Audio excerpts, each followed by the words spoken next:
জয় গৌর, জয় নিতাই।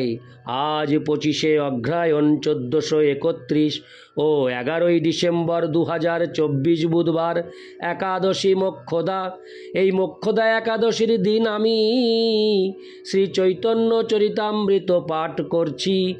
আজ আমি পাঠ করছি শ্রী চৈতন্য চরিতামৃতের আদিলীলা দ্বাদশ পরিচ্ছেদ শ্রী অদ্বৈত আচার্য এবং শ্রী গদাধর পণ্ডিতের শাখা ও উপশাখার শ্লোক 17 থেকে 20। ওং নমো ভগবতে বাসুদেবায়। ওং নমো ভগবতে বাসুদেবায়। ওং নমো ভগবতে বাসুদেবায়। হরে কৃষ্ণ কৃষ্ণ কৃষ্ণ হরে হরে, হরে রাম রাম রাম হরে হরে। শ্লোক 17। পঞ্চম বর্ষের বালক কহে সিদ্ধান্তের সার, শুনিয়া পাইলা আচার্য সন্তোষ অপার। শ্লোকার্থ। অদ্বৈত আচার্য প্রভু তার 5 বছরের পুত্র অচ্যুতানন্দের মুখে সমস্ত সিদ্ধান্তের সারমর্ম শুনে অত্যন্ত সন্তুষ্ট হয়েছিলেন। তাৎপর্য: এই পরিচ্ছেদের 13 থেকে 17 শ্লোকের অনুভাষ্যে শিলভক্তি সিদ্ধান্ত সরস্বতী ঠাকুর অদ্বৈত আচার্যের বংশধরদের এক বিস্তৃত বিবরণ দিয়েছেন। চৈতন্য ভাগবতের অন্তখণ্ডের প্রথম অধ্যায়ে বর্ণনা করা হয়েছে যে অচ্যুতানন্দ ছিলেন অদ্বৈত আচার্য প্রভুর জ্যেষ্ঠ পুত্র। সংস্কৃত ভাষায় লিখিত অদ্বৈত চরিত গ্রন্থে উল্লেখ করা হয়েছে অদ্বৈত আচার্যের অচ্যুতানন্দ, কৃষ্ণ মিশ্র ও গোপাল দাস নামক 3 পুত্র ছিল। তারা সকলেই সীতাদেবীর গর্ভে জন্মগ্রহণ করেছিলেন এবং তারা সকলেই ছিলেন শ্রী চৈতন্য মহাপ্রভুর ভক্ত। বলরাম, স্বরূপ ও জগদীশ নামক অদ্বৈত আচার্যের আরও 3টি পুত্র ছিল। এভাবেই অদ্বৈত আচার্য প্রভুর 6টি পুত্র। এই 6 পুত্রের মধ্যে 3 জন ছিলেন শ্রী চৈতন্য মহাপ্রভুর নিষ্ঠাবান অনুগামী এবং তাদের মধ্যে অচ্যুতানন্দই ছিলেন জ্যেষ্ঠ। পঞ্চদশ শতাব্দের প্রথম দিকে অদ্বৈত আচার্য প্রভুর বিবাহ হয়। শ্রী চৈতন্য মহাপ্রভু যখন জগন্নাথপুরী থেকে বৃন্দাবন যাওয়ার পথে রামকেলি গ্রামে গিয়েছিলেন, তখন 1433 থেকে 1434 শতাব্দে অচ্যুতানন্দের বয়স ছিল মাত্র 5 বছর। শ্রী চৈতন্য ভাগবতের অন্তখণ্ডের 4th অধ্যায়ে অচ্যুতানন্দ সম্বন্ধে বর্ণনা করে বলা হয়েছে, 5 বর্ষ বয়স, মধুর দিগম্বর। সুতরাং অচ্যুতানন্দ 1428 শতাব্দে জন্মগ্রহণ করেন। অচ্যুতানন্দের জন্মের পূর্বে মহাপ্রভুর জন্মের সময় অদ্বৈত প্রভুর পত্নী সীতাদেবী মহাপ্রভুকে দেখতে এসেছিলেন।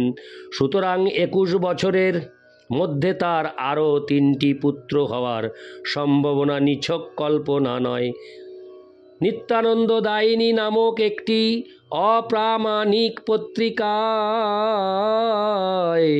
1792 শতাব্দে সীতাদ্বৈত চরিত নামক একখানি বাংলা গ্রন্থে অচ্যুতানন্দকে মহাপ্রভুর সহপাঠী বলে বর্ণনা করা হয়েছে।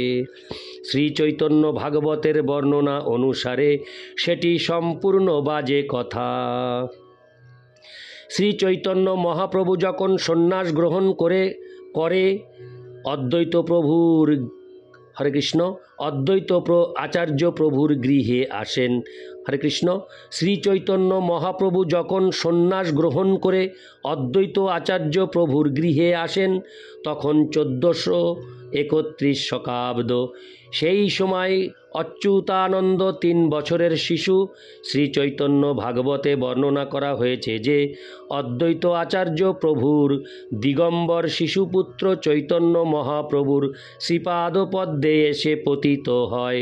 তখন যদিও তার সারা গায়ে ধুলো লেগেছিল, তবুও শ্রী চৈতন্য মহাপ্রভু তাকে কোলে তুলে নেন। শ্রী চৈতন্য মহাপ্রভু বলেছিলেন, অচ্যুত আচার্য মোর পিতা, সে সম্বন্ধে তোমায় আমার দুই ভ্রাতা। নবদ্বীপে ভগবৎ স্বরূপ প্রকাশ করার পূর্বে শ্রী চৈতন্য মহাপ্রভু অদ্বৈত আচার্যকে নিয়ে আসার জন্য শ্রীনিবাস আচার্যের ভ্রাতা শ্রীরাম পণ্ডিতকে শান্তিপুরে পাঠান। তখন অচ্যুতানন্দ পিতার সঙ্গে যোগ দিয়েছিল। শ্রী চৈতন্য ভাগবতে বর্ণনা করা হয়েছে, অদ্বৈতের তনয় অচ্যুতানন্দ নাম পরম বালক সেহ কান্দে অবিরাম। হরে কৃষ্ণ। আবার অদ্বৈত প্রভু যখন ভক্তির বিরুদ্ধে ব্যাখ্যা করছিলেন এবং মহাপ্রভু তাকে প্রহার করেছিলেন, তখনও অচ্যুতানন্দ বর্তমান ছিল। সুতরাং এই সমস্ত ঘটনা নিশ্চয়ই মহাপ্রভুর সন্ন্যাস গ্রহণের 2-3 বছর পূর্বে ঘটেছিল। শ্রী চৈতন্য ভাগবতে বর্ণনা করা হয়েছে, অচ্যুত প্রণাম করে অদ্বৈত তনয়। হরে কৃষ্ণ। অচ্যুত প্রণাম করে অদ্বৈত তনয়। সুতরাং এর থেকে বোঝা যায় যে অচ্যুতানন্দ জন্মাবধি শ্রী চৈতন্য মহাপ্রভুর ভক্ত ছিলেন।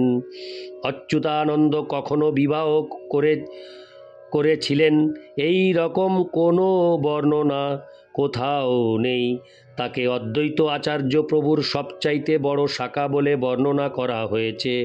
শাখা নির্ণয়ামৃত নামক গ্রন্থ থেকে জানা যায় যে অচ্যুতানন্দ ছিলেন গদাধর পণ্ডিতের শিষ্য এবং তিনি জগন্নাথপুরীতে শ্রী চৈতন্য মহাপ্রভুর চরণাশ্রয় গ্রহণ করে ভগবৎ সেবা করেন। শ্রী চৈতন্য চরিতামৃতের আদি লীলার 10ম পরিচ্ছেদ থেকেও জানা যায় যে অদ্বৈত আচার্যের পুত্র অচ্যুতানন্দ জগন্নাথপুরীতে শ্রী চৈতন্য মহাপ্রভুর চরণ আশ্রয় করে ভগবৎ সেবা করেছিলেন। গদাধর পণ্ডিত তার শেষ জীবনে জগন্নাথপুরীতে শ্রী চৈতন্য মহাপ্রভুর সান্নিধ্যে বাস করেছিলেন। তাই অচ্যুতানন্দ যে গদাধর পণ্ডিতের শিষ্য সেই সম্বন্ধে কোনো সন্দেহ নেই। রথযাত্রা অনুষ্ঠানের সময় রথাগ্রে শ্রী চৈতন্য মহাপ্রভুর নৃত্যের সময়কার, হরে কৃষ্ণ, নৃত্যের সময়কার বর্ণনায় অচ্যুতানন্দের নাম কয়েকবার উল্লেখ করা হয়েছে। আদি লীলার 13 পরিচ্ছেদে বর্ণনা করা হয়েছে, শান্তিপুর আচার্যের এক সম্প্রদায় অচ্যুতানন্দ নাচে তাহা আর সব গায়। সেই সময় অচ্যুতানন্দের বয়স মাত্র 6 বছর। শ্রী কবি কর্ণপুর প্রণীত গৌর গণোদ্দেশ দীপিকায় 87 অচ্যুতানন্দকে গদাধরের শিষ্য এবং শ্রীকৃষ্ণ চৈতন্যের প্রিয় বলে বর্ণনা করা হয়েছে। কারো কারো মতে তিনি হচ্ছেন শিব ও পার্বতীর পুত্র, কার্তিকের অবতার, এবং অন্য কারো মতে তিনি হচ্ছেন অচ্যুতা নাম্নী গোপী। গৌরগণে, হরে কৃষ্ণ, গৌরগণোদ্দেশ দীপিকায় 88 এই দুটি মতেরই সমর্থন করা হয়েছে। নরহরি দাস রচিত নরোত্তম বিলাস নামক গ্রন্থে শ্রী অচ্যুতানন্দের খেতরি মহোৎসবে আগমন এবং যোগদানের কথা সবিস্তারে বর্ণিত হয়েছে।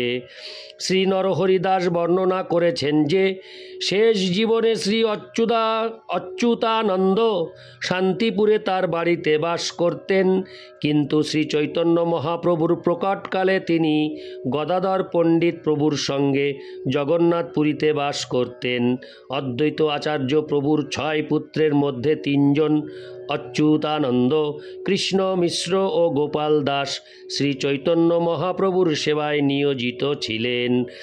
শ্রী অচ্যুতানন্দ যেহেতু বিবাহ করেননি, তাই তার কোনো সন্তান সন্ততি ছিল না। শ্রী অদ্বৈত আচার্য প্রভুর দ্বিতীয় পুত্র কৃষ্ণ মিশ্রের রঘুনাথ চক্রবর্তী ও দোল গোবিন্দ নামক 2টি পুত্র ছিল। রঘুনাথের বংশধরেরা এখনও শান্তিপুরের অন্তর্গত মদন গোপাল পাড়ার পার্শ্ববর্তী অঞ্চল গণকর, মৃজাপুর ও কুমারখালীতে বাস করেন। দোল গোবিন্দের চাঁদ, কন্দর্প ও গোপীনাথ নামক 3টি পুত্র ছিল। কন্দর্পের বংশধরেরা মালদহের জিকাবাড়ি গ্রামে বাস করেন। গোপীনাথের শ্রীবল্লভ, প্রাণবল্লভ ও কেশব নামক 3টি পুত্র ছিল। শ্রীবল্লভের বংশধরেরা মশিয়াডারা বা মহিষ ডেরা, দামুকদিয়া ও চণ্ডীপুর প্রভৃতি স্থানে বাস করেন। শ্রীবল্লভের জ্যেষ্ঠ পুত্র গঙ্গানারায়ণ থেকে তাদের বংশতালিকা রয়েছে। শ্রীবল্লভের কনিষ্ঠ পুত্র রামগোপালের বংশধরেরা এখন দামুকদিয়া, চণ্ডীপুর, শোলমারি প্রভৃতি স্থানে বসবাস করেন। প্রাণবল্লভ ও কেশবের বংশধরেরা উথলিতে বাস করেন। প্রাণবল্লভের পুত্র ছিলেন রত্নেশ্বর, তার পুত্র ছিলেন কৃষ্ণ রায় এবং তার কনিষ্ঠ পুত্র ছিলেন লক্ষ্মীনারায়ণ। তার পুত্র ছিলেন নবকিশোর এবং নবকিশোরের দ্বিতীয় পুত্র ছিলেন রামমোহন। তার জ্যেষ্ঠ পুত্র ছিলেন জগবন্ধু। তার তৃতীয় পুত্র বীরচন্দ্র সন্ন্যাস গ্রহণ করেছিলেন এবং কাটোয়ায় শ্রী চৈতন্য মহাপ্রভুর একটি বিগ্রহ প্রতিষ্ঠা করেছিলেন। রামমোহনের এই 2 পুত্র বড় প্রভু ও ছোট প্রভু নামে পরিচিত ছিলেন এবং তারা শ্রী নবদ্বীপ ধাম পরিক্রমার প্রবর্তন করেন। শ্রীকৃষ্ণ মিশ্রের ধারায় অদ্বৈত আচার্য প্রভুর বংশতালিকা বৈষ্ণব মঞ্জুষা নামক গ্রন্থে বিস্তারিতভাবে বর্ণিত হয়েছে। ইতি শ্লোক 17। শ্লোক 18। কৃষ্ণ মিশ্র নাম আর আচার্য তনয়, চৈতন্য গোসাঙ্গী বৈশে যাহার হৃদয়। শ্লোকার্থ: কৃষ্ণ মিশ্র ছিলেন অদ্বৈত আচার্যের পুত্র। শ্রী চৈতন্য মহাপ্রভু সর্বদাই তার হৃদয়ে বিরাজ করতেন। ইতি শ্লোক 18। শ্লোক 19। শ্রীগোপাল নামে আর আচার্যের সুত, তাহার চরিত্র শুনো অত্যন্ত অদ্ভুত। শ্লোকার্থ: শ্রীগোপাল ছিলেন শ্রী অদ্বৈত আচার্য প্রভুর আর একজন পুত্র। এখন তার চরিত হরে কৃষ্ণ চরিত শ্রবণ করুন, কেননা তা অত্যন্ত অদ্ভুত। তাৎপর্য: পূর্বেই উল্লেখ করা হয়েছে যে শ্রীগোপাল ছিলেন অদ্বৈত আচার্যের 3 জন বৈষ্ণব পুত্রের মধ্যে অন্যতম। শ্রী চৈতন্য চরিতামৃতের মধ্যলীলার 12 পরিচ্ছেদে 143 থেকে 149 শ্লোকে তার জীবন ও চরিত্র সম্বন্ধে বর্ণনা করা হয়েছে। ইতি শ্লোক 19। শ্লোক 20। গুন্ডিচা মন্দিরে মহাপ্রভুর সম্মুখে কীর্তনে নর্তন করে বড় প্রেম ও সুখে। শ্লোকার্থ: শ্রী চৈতন্য মহাপ্রভু স্বয়ং যখন জগন্নাথপুরীতে গুন্ডিচা মন্দির মার্জনা করছিলেন, তখন গোপাল গভীর প্রেমে মগ্ন হয়ে মহা আনন্দের সঙ্গে তার সম্মুখে নৃত্য করেছিলেন। তাৎপর্য: গুন্ডিচা মন্দির জগন্নাথপুরীতে অবস্থিত এবং প্রতি বছর শ্রী জগন্নাথ, বলরাম ও সুভদ্রা দেবী জগন্নাথ মন্দির থেকে 8 দিনের জন্য সেখানে থাকতে যান। শ্রী চৈতন্য মহাপ্রভু যখন জগন্নাথপুরীতে বাস করছিলেন তখন প্রতি বছর তিনি তার প্রধান ভক্তদের নিয়ে নিজে সেই মন্দিরটি পরিষ্কার করতেন। শ্রী চৈতন্য চরিতামৃতের মধ্য 12 গুন্ডিচা মার্জন পরিচ্ছেদে তা বিস্তারিতভাবে বর্ণনা করা হয়েছে। ইতি শ্লোক 20। ওং নমো ভগবতে বাসুদেবায়। ওং নমো ভগবতে বাসুদেবায়। ওং নমো ভগবতে বাসুদেবায়। হরে কৃষ্ণ কৃষ্ণ কৃষ্ণ হরে হরে, হরে রাম রাম রাম হরে হরে। জয় গৌর, জয় নিতাই।